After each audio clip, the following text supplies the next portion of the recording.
Hi guys, welcome back to my channel. તો આજે છે રવિવાર એટલે કે સન્ડે, અને સન્ડેના દિવસે થોડું લેટ કામ થાય એટલે હમણાં જ હેર વોશ કરે છે.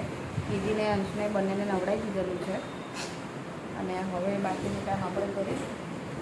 અને હવે અમે વેકેશનમાં, પહેલાં મને એવું હતું કે વેકેશનમાં હું ફ્રી પડી જઈશ અને સારા બ્લોગિંગ કરીશ, પણ હવે બિલકુલ બી ફ્રી નથી પડાતું બિકોઝ ઓફ દીદી અને એની મસ્તી.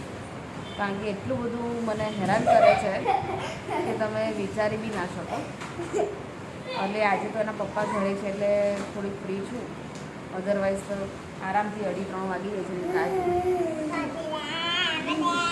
હકીકતમાં જ્યારે બાળકો નાના હોય ત્યારે તમે કશું જ નથી કરી શકતા. પહેલાં મને એવું હતું કે નાના થઈ જાય તો ના, પણ મેન્ટલી એટલું બધું થાક લાગી જાય છે ને આ લોકોના અવાજથી. અને ઘરમાં એટલું બધું આખું દિવસ કામ વધારે કરે, પણ આ જ એટલું જ આખો દિવસ કન્ટિન્યુઅસ ચાલે, pay pay pay pay pay. અને આ એટલો ઝઘડો છે ને કે બેને કશું જડવા નથી હતું. એને અલગથી ટોયઝ લઈ આપ્યા છે. એક ગાડી લીધી જે બીજા દિવસે, કાલે બીજી 2 કાર લઈને આવ્યા છે, પણ એને એ નથી રમી. બીજી જે રમી એ જ રમી છે. બસ એટલે આજે સન્ડે છે, થોડુંક બહારનું કામ પતાવું છું. જમવાનું મારા ફઈ સાસુના ત્યાં છે એટલે બસ કચરા પોતું કરી દઈશ અને ટીમ ચલાવશે જે વાસણ કરી દેશે.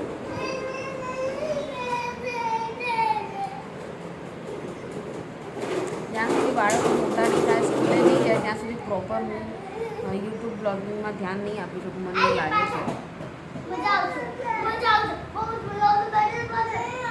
2 મહિના નીકળવાના છે.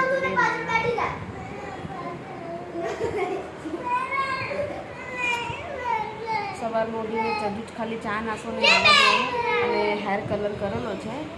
હેર કલર મેં ગાર્નિયરનો કરેલો છે. હવે આઈબ્રોને એવું કરાવવા જવું છે આજે પ્રોપર લિપ્સમાં. પોતાના માટે બી ટાઈમ નથી નીકળતો.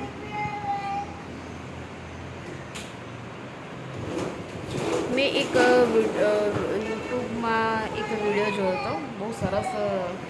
એ ભાઈનું કહેવું હતું કે લાઈફમાં સક્સેસ થવું હોય તો તમારે કન્સિસ્ટન્સી રાખવી પડે. આપણે ઘણીવાર હું વિચારું કે ભાઈ આજે મેં કપડાં સારા નથી પહેર્યા, કે આજે મેં વેક્સ આઈબ્રો નથી કરી, આજે હું ખરાબ દેખાઉં છું, આજે ઘર ગંદુ છે તો હું બ્લોગ ના બનાવું.